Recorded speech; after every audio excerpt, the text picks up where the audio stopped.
What is the worst business decision you've ever seen?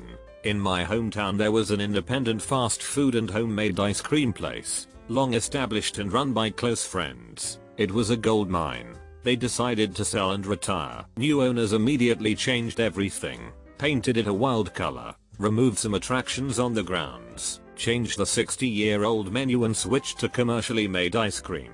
They lasted 8 months. I'll never understand someone who buys a road-tested, successful business and says to themselves, you know what this needs to be? Completely effing different, and proceeds to change stuff, especially the menu, like someone else already did the hard work of building a profitable brand and product. That's what you paid for, not the building, the reputation and the food. Property management company I used to work for had a number of student properties and high-rises that were always a struggle to fill in the summer months when students went out of town. Head office came up with an offer that anyone who signed for 2 years got the 4 summer months at 50% off. Sounds like a good deal. 50% rent is much better than zero. We signed tons of students. However, the lease template that head office sent over showed the reduced rent rate on the lease rather than just adding the discounts as a separate addendum. I noticed this discrepancy and reported it and was subsequently ignored, which meant the students were signing a legal document that guaranteed them 50% rent for 2 years. The company lost hundreds of thousands in revenue. I used to work for a company that was bleeding money. In order to try and save money, they decided to stop honoring returns refunds, but still advertised that they did. Whenever someone would ask for a refund, you were supposed to tell the person that it would be processed in the next 6-8 weeks, then get them off the phone. 6-8 weeks later, when they ask where their money is, you were supposed to apologize and say their paperwork got put in the wrong stack, and that it would be put in the correct stack and would then be processed in the next 6-8 weeks. If they complained about the length of time, you were supposed to tell them you can ask your supervisor to expedite it, and they should see it in 4-6 weeks instead. If they threatened legal action after months and months, you were supposed to tell them to contact the company legal department. We didn't have a company legal department, and then hang up on them. Then, make a note in their account. No one should field calls from that account further. More than half the call center quit in a single week in protest of this decision. Company collapsed in on itself within a few months.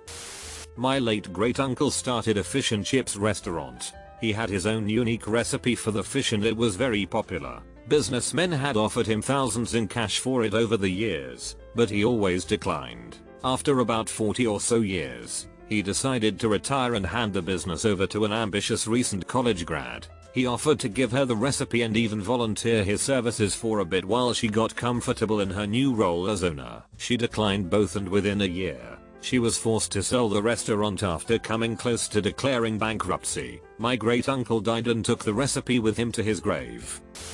Target's expansion into Canada collapsed in 2 years and cost them billions. It was so bad. We were expecting competitive prices and good products. We got Walmart quality products at higher prices, and you go into the stores and they would have empty shelves and one product you liked would be there 1 week but not the next. It would end up at another Target the next town over. They really treated Canadians like they were doing us the favor letting us shop there. I worked for a video store during the time Finding Nemo came out on DVD. The video store I worked for got a huge fish tank put inside. It was so big they had to shrink the game rental section. The tank had clownfish in it. The tank was also locked and we couldn't feed the fish or clean it. This was supposed to be done by someone who I never saw come in.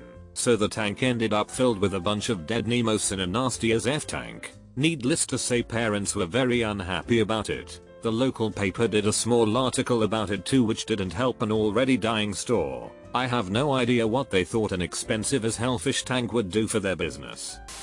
There was a Tex-Mex place I loved in Fairbanks, Alaska. The food wasn't great, but it was consistent, and the prices were fair. Well, a new owner came in, and they decided to revamp it into a fine dining steakhouse.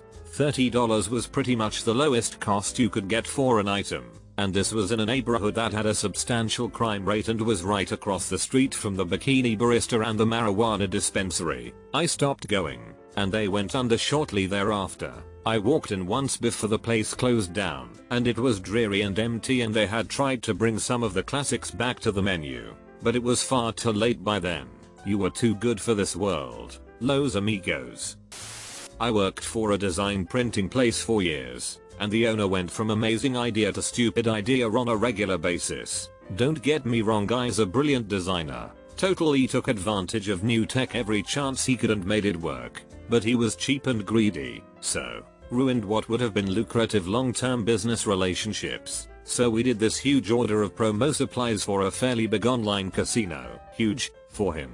About a 20k order, with good margins, and the chance at long-term work with this company. While it was being picked up, on the spur of the moment, he decides to pad the bill by about $200. The guy picking it up was the son of the casino owner, and literally watched the boss do this while I stood at Tetil. The customer looks at me, smiles, and pays the bill, with a huge wad of cash, and says, "I know it's not your fault, but my family is very wealthy. We didn't get that way letting people rip us off." Tell the boss over in the corner he just fed himself out of a lot of money, because we loved the work. In a voice meant to carry. Edit to clarify who was paying. And padding means he increased the bill over what he had quoted the job to cost.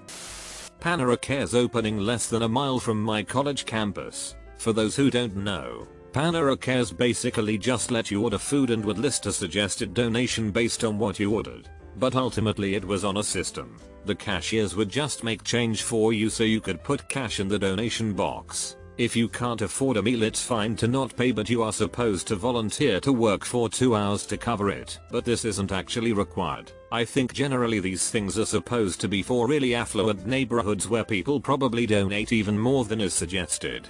But students from the college basically turned it into a real life tragedy of the commons experiment. There was almost never bread available because everyone would just take it. The lines were insane and people would donate like $1 if anything. It closed within a year, lol.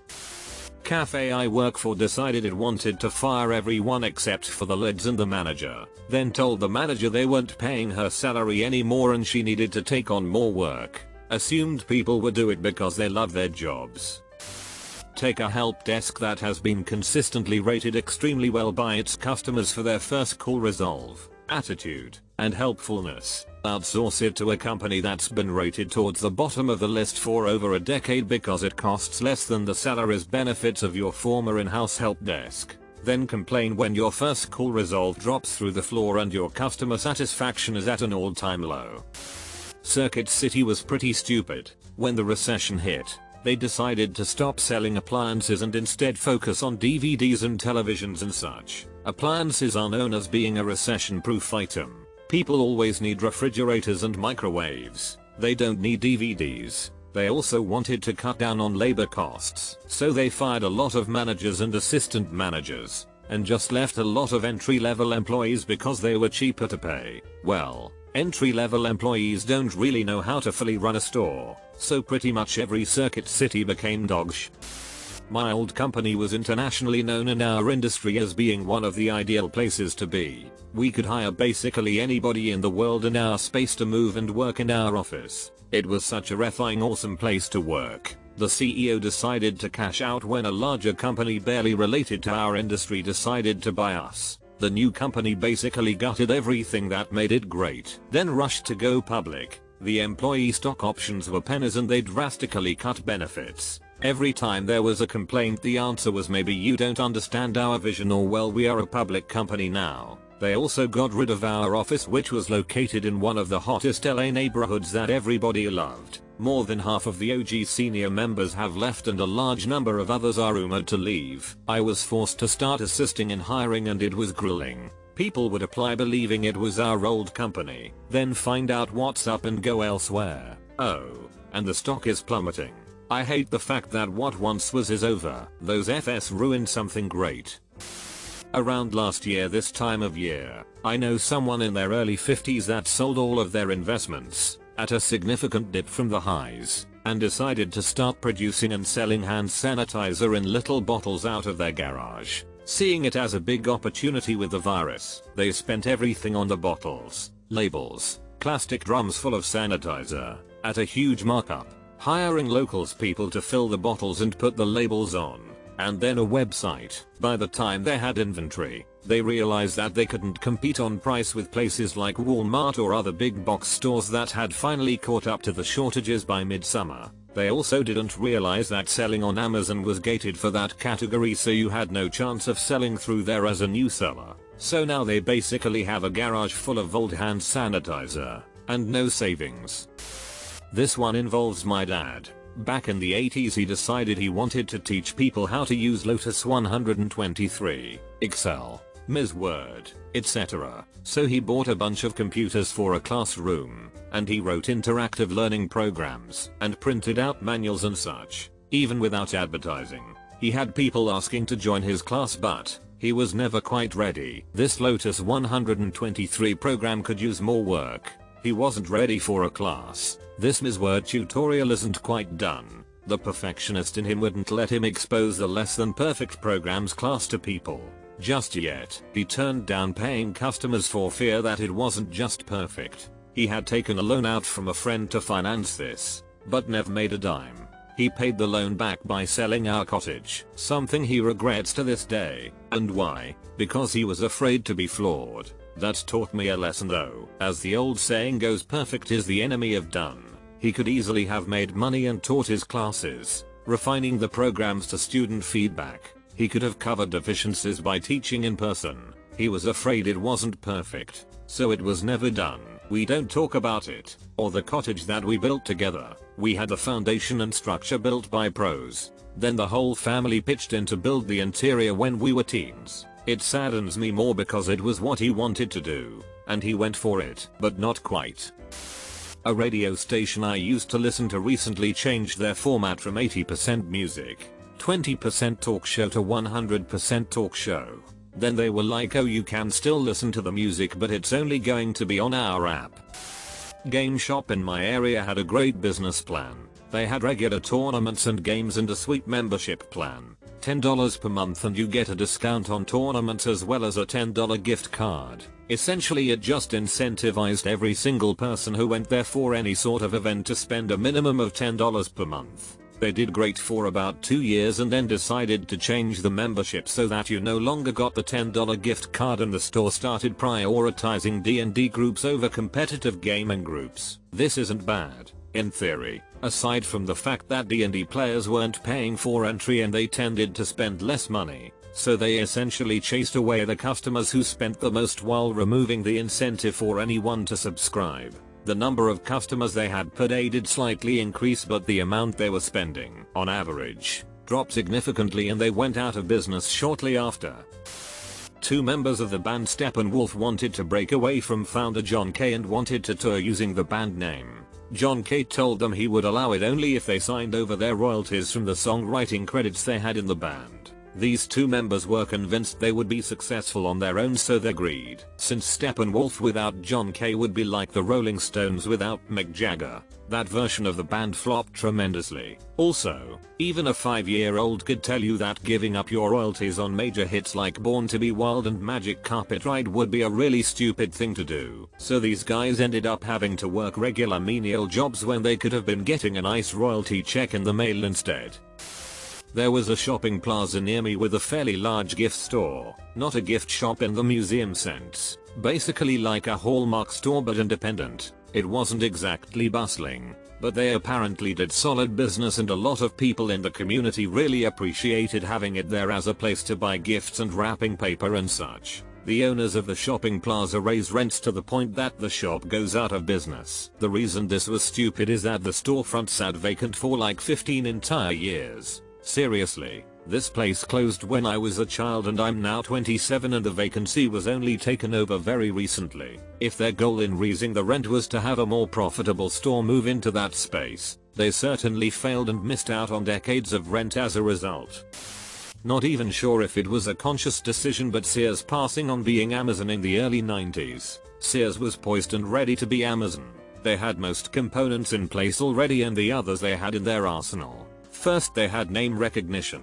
This was important for the trust factor with the internet exploding like it was. They had the product line. For shit's sake, you could buy a house from the Sears catalog. Delivery. It was there. They delivered the house that you bought. Internet portal. They had it. They owned Prodigy, one of the more recognized internet providers of the time. This was a joint venture with IBM, you know, the most well-known hardware provider for computers at the time. So IBM sells a computer with Prodigy installed with free to stupid low-cost internet access. When you sign on, it drops you to a home page. That was the way it worked back then with software internet, with a link to the online Sears catalog. Same great catalog, just on the World Wide Web.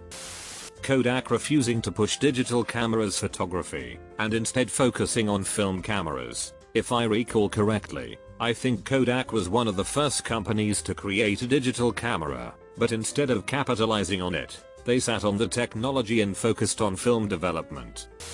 There is a storefront in my city that opened mid-pandemic. They are a candy store. Simple enough, right? They advertise as couture, luxury candy. They have a store in the most high traffic area of the city and therefore pay astounding rental fees. All they have is peach rings and gummy worms repackaged in 2 glass jars with twist-off lids. Whoever decided to open this business must have no family who care enough about them to take them aside and be like Aunt Linda. This is a reffin' stupid idea. My friend started a business with his ex-wife while his girlfriend, who became his second wife, was also working in that company. 15 employees. I won't get into the hell he went through, but to give you a TL. Doctor, he is single again. When my boss for a small brewery bought a bottling line without doing any research from the first salesman that contacted him, was a company that did bottled water before, not carbonated beer, was a huge disaster that almost sunk the business. Or maybe it was the hype vehicle he bought that spent its whole life in the shop because he knew nothing about buying used cars. Never got health insurance there either. Company I worked for decided to stay open instead of closing at the start of COVID. The state even said they would pay employees and give businesses money if they closed and didn't lay people off. Nope, they stayed open and all of their customers closed down. Making no money for 5 months, they had to lay off 80% of their employees. Things started picking up last October. Well, they were understaffed and couldn't meet demands, causing them to lose most of their big contracts. If it wasn't supplemented by the mother company in Japan, they would be done for now. I worked there for 13 years. Seeing how far we grew to have one bad decision cost them everything is eye-opening. Holy heck, my time to shine. Prepare for a number of them. Used to work at the corporate office of a major water park in my state. If you ever lived in Utah, you know which one.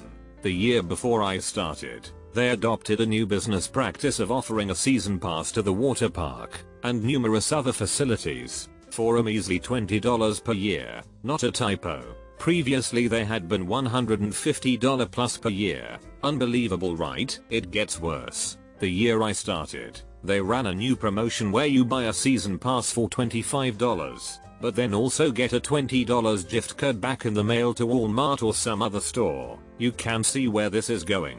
2 weeks after I started as a fulfillment specialist, dealing with pass issues, they fired the entire call center staff of 30 plus people, heaping their phone calls and emails onto my fulfillment team of 8. So in addition to all of our work creating and shipping passes, we had to take all customer service calls and emails. It gets worse. For some reason, they thought that it was prudent to wait until we had some large round number, I think either 500 or 1000, passes ready to ship before they would even order the gift cards to send with them, even though there were thousands of passes purchased and pending with this deal. So not only were there massive delays in people getting their passes, sometimes they just wouldn't even get the gift cards either because the season was starting and they demanded their passes now instead of waiting for the gift cards too. So double whammy there. Customers angry about how long it takes to get the season passes, and not getting the gift cards. After all this, and firing the call center, they couldn't figure out why they were still losing money. I quit. And the rest of the team quit as well within 2 weeks of me leaving. Somehow they kept afloat for another year or so, but then eventually the water park closed for a year or two and changed hands a few times. It was recently bought again, renovated, and this new company is offering season passes for $30. The circle of life, I suppose. I worked for a small airline for several years. We did fairly well doing regional flights across the US and Canada. Our dipsh CEO decides we should get into the private jet market and lure in a bunch of rich people with more money than they could spend. This plan hilariously backfired and we went into chapter 11 bankruptcy for 2 reasons. 1. Anyone that can afford a private jet wants to buy one for themselves and hire a pilot to fly for them. They are not interested in buying a ticket and hiring a pilot. 2. Idiot CEO invested in outdated prop planes because nothing appeals to rich people more than fancy planes that scream through the air like a lawnmower cranked to 11.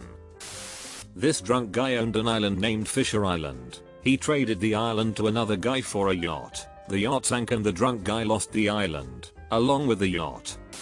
I worked at JCP before and after 2011, I think, when they revamped the whole company. They took away coupons, and they took away a lot of departments people, especially older people, loved, like custom window coverings. They also brought in extremely expensive furniture, like $8,000 dining tables. Trust me, no one shopping at JCP is looking to buy an $8,000 table. They paid the CEO who brought about all these changes a massive amount of money and it failed miserably. People hated the changes and we went from a busy store almost every weekend to it being dead almost every weekend. It lasted maybe 2 years and then they brought back a lot of the stuff they got rid of, but the damage was done.